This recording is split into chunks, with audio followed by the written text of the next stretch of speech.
Starring Tommy Rettig as Jeff Miller, Jan Clayton as his mother, Ellen, George Cleveland as Gramps, and, of course, Lassie.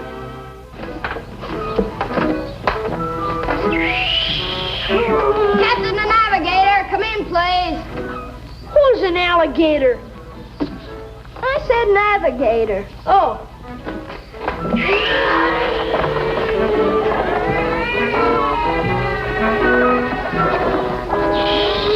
Hey, you got a whole farm to play on. Any reason why you got to pick this spot?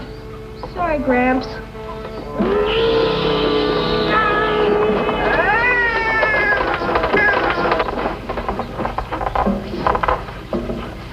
Boy, when they're playing checkers, the whole world's got to stop. You're not kidding. You'd think that they were playing for $1 million instead of 10 cents a game. You did that on purpose. I did not. You did. You didn't know the next move to make, so you bumped the board. I never touched it. You knocked it over with your knee. I don't give a hoot about the dime, but I... No more than your right arm. Look who's talking. You're the cheapest checker player in 7 counties. But I don't cheat. You call me a cheater? If the shoe fits, wear it. Look, I don't take that kind of talk from nobody. What's going on out here? What's all this about? He saw I was cheating him, so he kicked over the checkerboard. I always Oh, I got nothing to say. I wouldn't lower myself. My father always used to say, never get in a spitting contest with a skunk. Why, you overstuffed rhinoceros, you? Now stop it, both of you. Stop it. Aren't you ashamed of yourselves? Fighting like a couple of children and in front of the boys. It's all right, Miss Miller. We don't mind. Come on, Sylvester. We're getting out of here. Oh, gee, Pop, I don't want to go. You heard me. This ain't no decent atmosphere for no honest boy. From now on, you're not to set foot on this place. But Mr. Brown... You keep quiet and go ahead. Get off my property. And you keep away from his farm, too. Oh, now, wait a minute. This is ridiculous. You two have been friends for 20 years. Now, isn't it silly to be fighting over a checker game? It isn't the game, it's the principle. Principle, my eye. Is the 10 cents you're worried about, you skinflint. There. That's what I care about, the dime. I wouldn't touch your crumbing dime for anything. And you running for treasurer of the Grange. Why, you ain't even fit to run as treasurer for the Wednesday sewing circle. Come on, Sylvester. Nobody else wants this dime. I might as well take it. Thanks.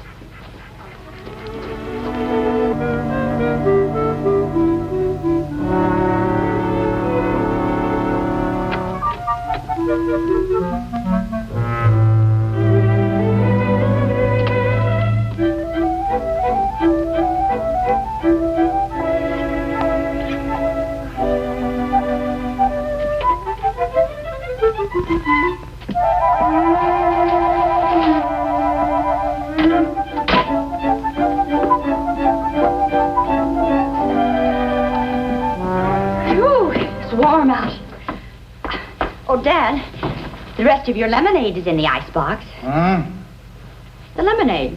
You and Matt only drank half a pitcher. The rest is in the icebox. I don't want any. All right, maybe later. I don't want any later, either. You mean you've sworn off lemonade because you and Matt quarreled? Now, look here, Ellen. Stop nagging at me. I'm a grown man, and I don't like to be treated like a baby. In the first place, I'm not nagging you. In the second place, if you act like a baby, you're going to be treated like one. Incidentally, I had no intention of bringing this up. I was going to let you stew in your own juice. But now that you have mentioned it, I would like for you to know that I was shocked at your exhibition of bad temper. Well, what about Matt? Matt Brockway is not my problem. You are. Oh, Dad, I can understand people having differences of opinion. We all do. But to almost get into a fist fight with a man you've known all of your life over a silly checker game. It wasn't silly at all. Oh, pardon me. It's the most important checker game in the world. The fate of the universe hung in balance. Civilization waited with bated breath. Oh, now you're talking foolish. Am I? No more foolish than you and Matt, standing out in that yard, shouting at each other like a couple of fat fishwives. Well, he's more fat than I am. Maybe. Around the middle. And just what is that supposed to mean? What do you think it means? Well, if it means what I think it means, it ain't funny. Oh, Dad is not supposed to be funny. But really, Matt was your guest. Now that you've calmed down a little bit, well, the least you can do is call him and apologize. Me apologize to him? Now, don't fly off the handle. Oh, Dad, do it for Jeff if you won't do it for anybody else. What's Jeff got to do with it? He and Porky are the innocent victims. Poor Jeff's been mooning around here like a sick calf with nothing to do. Well, I'll find something for him to do. The corn needs hoeing, the wood needs stacking, and the garden needs weeding. Now, where is he? Oh, I don't know. He came in here a little while ago to get an apple, looking like he'd lost his best friend, which he has. Now, why should he have to suffer for something that you did? Listen, I didn't do anything. He knocked over the board on account of... I know. Oh, Dad, what difference does it make? You and Matt have been close friends for 20 years. Well, we're not good friends anymore, not on account of the names he called me. What about the names you called him? Well, his was worse than mine. Oh. Now, you don't have to shake your head. I'm doing what I'm doing, and I'm going to keep on doing it, that's all. You won't call Matt? No, I won't.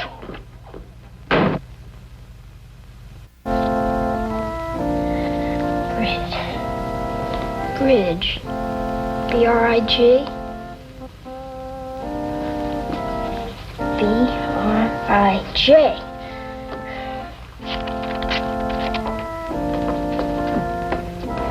Here, Lassie, take it to Porky. Go on, Lassie, Porky.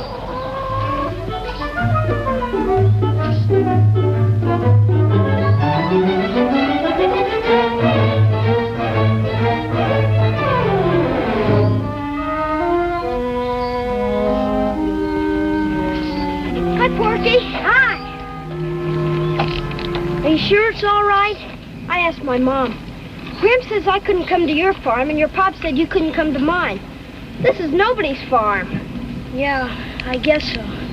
That's why I wrote in the note for you to bring your fishing pole. So in case anybody saw you, they wouldn't think you were just sneaking off. That's smart. Now look, Porky. We gotta figure some way to get Gramps and your pop to make friends again. How? I don't know. But there's gotta be some way. For instance, if one of them got into trouble and the other one had to help him out. Yeah, let's say my pop broke his leg, and your Gramps could come over and fix it up. Yeah. I don't think my pop would like a broken leg. Hey, suppose Gramps was on a runaway horse, and your pop caught the horse and saved him. How could he catch a horse? He can't even catch me. I guess you're right. Hey, I got a big one!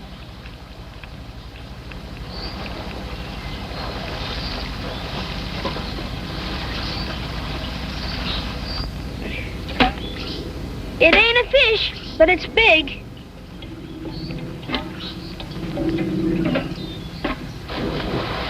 What's your pop maddest about? Everything. He's got to be madder about one thing more than he is about another. Well, he's pretty mad about your Gramps saying he wasn't fit to be treasurer of the Wednesday sewing circle. All right. What if you told him you heard Gramps say he didn't mean it?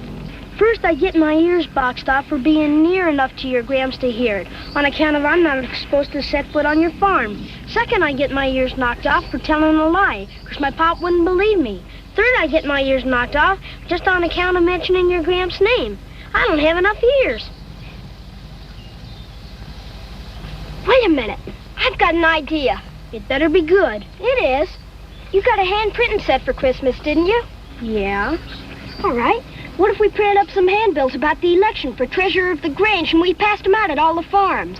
What good would that do? Well, your pop wants to get elected treasurer, doesn't he? Boy, and how? All right. So we print up the handbills, and on the handbills, Gramps says something nice about your pop, and it helps him to get elected. Then they gotta make up. Hey! No, we gotta figure out is what to say. How long will it take you to print them? How many? Oh, 20 or 30.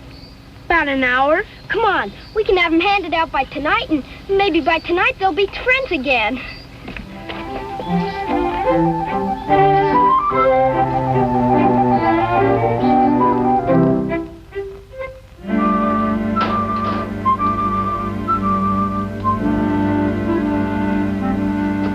Hi, Mom.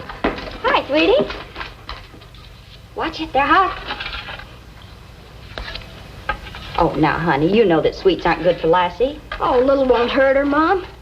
Where you been all afternoon? Oh, around. You look like the cat that swallowed the canary. Huh? Did you see Porky? Yeah, we got it all figured out. You have? By tonight, Gramps and Porky's pop will be friends again. Oh, that's wonderful. How'd you manage it? You'll see.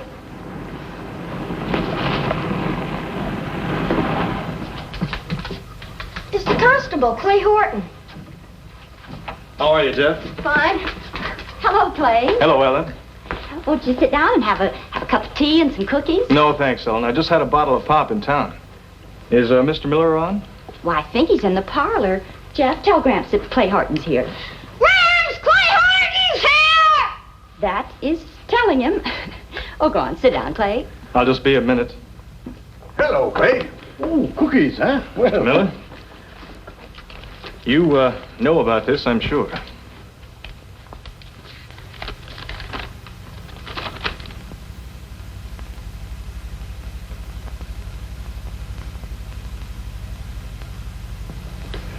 where'd this come from? Well, what is it? Where'd it come from? This is terrible. Who did it? Who's responsible for this? Jeff, what do you know about this? Well, if you want to know if I printed it, if that's what you want to know, I didn't. But who did? Well? All right. It was my idea. You see, the big thing that Porky's pop was mad about is that you said he wasn't fit to be treasurer of the Wednesday Sewing Circle. So I thought if you said he was fit, well, then he wouldn't be mad anymore. And since when do you have to talk for me? Since when? Since no time. Mr. Miller, I'm sorry to have to do this, but Mr. Brockway swore out a suit against you for libel and defamation of character. And I've got to serve you with a subpoena.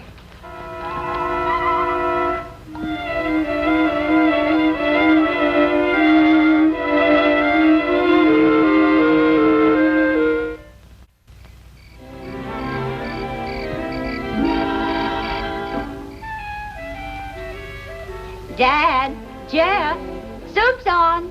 Coming.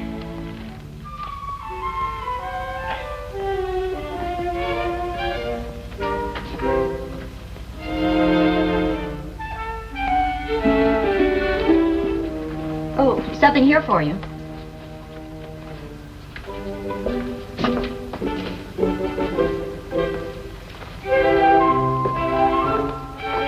Jeff's gone. Gone? Gone where? Well, I don't know what your note says, but I think you'll find that he's run away from home. I'm not supposed to, but I'll read you mine. Dear Mom, I'm not really running away, so don't get worried. Porky and me are just going to hide in Tucker's woods till Gramps and Mr. Brockway come get us. If they think we're in trouble and come rescue us, maybe they'll make up and be friends again. Call Porky's mom and tell her. Love, Jeff. What does yours say? Dear Gramps, I'm running away from home because you will not let Porky and me be friends. Love, Jeff. Now, do you see how important it is to those two kids that you and Matt patch up your quarrel? After he swore out a suit against me? Not on your life. Oh, just a minute. Come here. Matt's just as stubborn as you are. I was talking to Bertie this afternoon, and she had... You had no right to interfere. I have every right. It involves my son.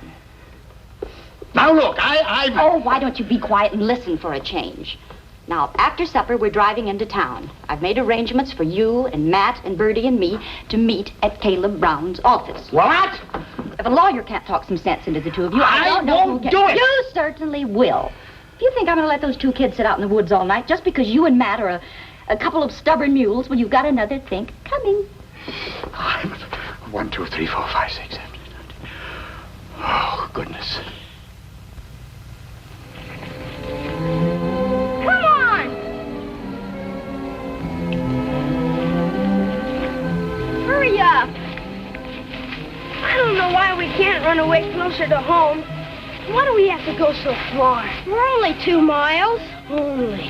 Come on.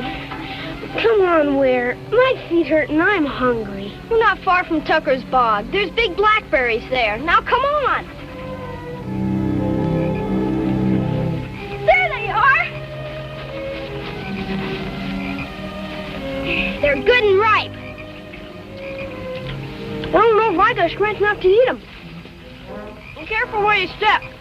There's quicksand holes around here. It ain't meat and potatoes, but it's food.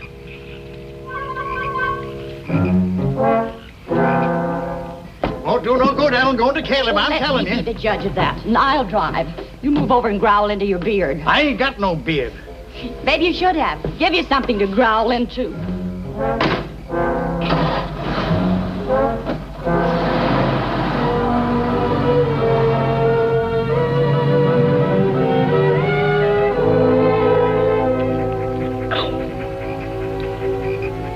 Hey, look at him over there.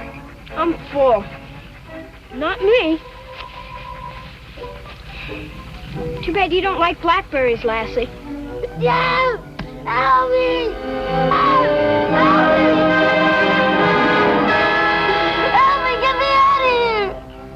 Don't move! Help me, Jim! Jim! Jim, help! Help, Jim! Jim, help!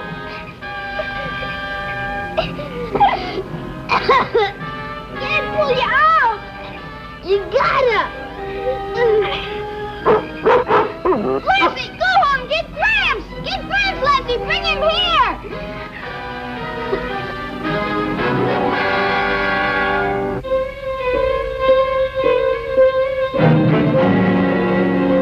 I can't pull you out! I can't!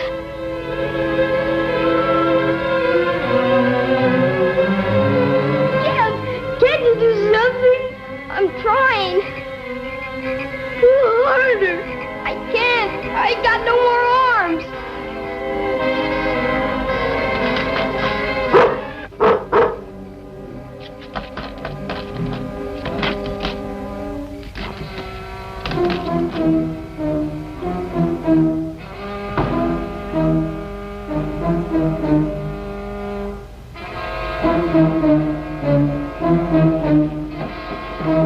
Yeah, pull me out. I can't, Forky. I'm not strong enough. I can't feel nothing. Yeah, my legs are numb. Yeah, my arms too. Hang on.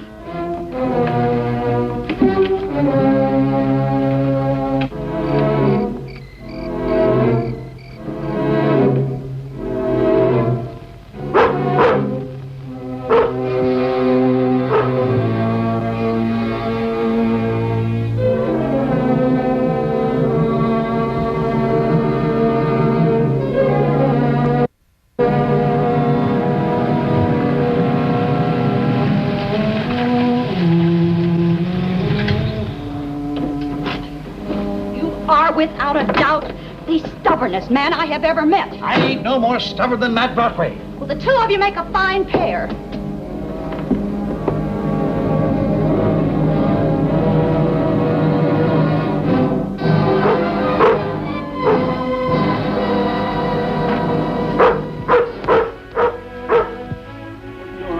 What are you doing here? Come on, get out of here. Get out of here. I said get out. Noise a nuisance. Just like another Miller I could name. For the land's sake, whatever's going on The confounded Miller dog. She's trying to say something to you. She wants you to follow her. I ain't interested in what she wants. Matt, sometimes don't you realize the only time that Jeff is separated from that dog is when something's wrong? And your son's with Jeff. Now, you sit right out and see what the dog wants. And I'll phone Ellen. You want me to go with you, girl? Graham should have got here by now. Lassie'll bring him. Better be soon. Yes, I know what you mean. I don't know what to think either, Bertie. Bertie, Brockway. Now, what kind of a scheme are you two cooking up now? Go ahead, Bertie. I'm listening. Uh-huh. All right. Yes, I'll tell Dad. He's here right now. Look, I ain't interested in anything a Brockway would say. Lassie was over at the Brockway farm without Jeff. Oh. She barked and pulled at Matt until he followed her. I wonder what them two kids are up to now. I don't know. Look, Jeff's note said Tucker's Woods, didn't it? Okay, you stay here.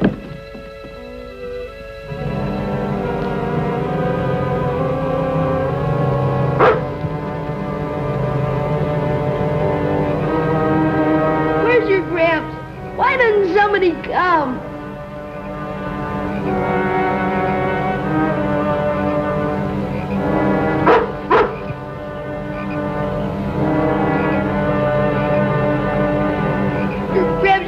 out here by now. Lassie will bring him.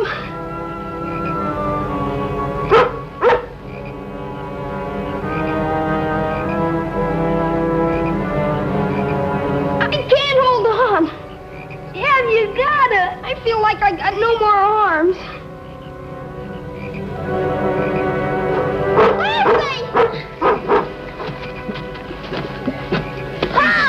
Easy, son. Here, Mr. Brockway. Take it easy, boy. We'll get you out. All right. All right, man. I'll give you a hand here.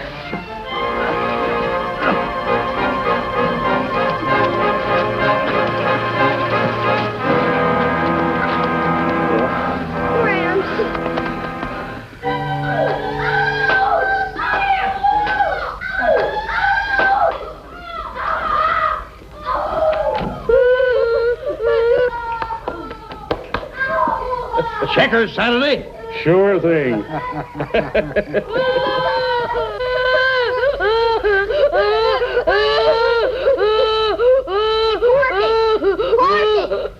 Did your pop really wallop you? No, he only made believe, but he didn't want your Gramps to know. Yeah, same deal here.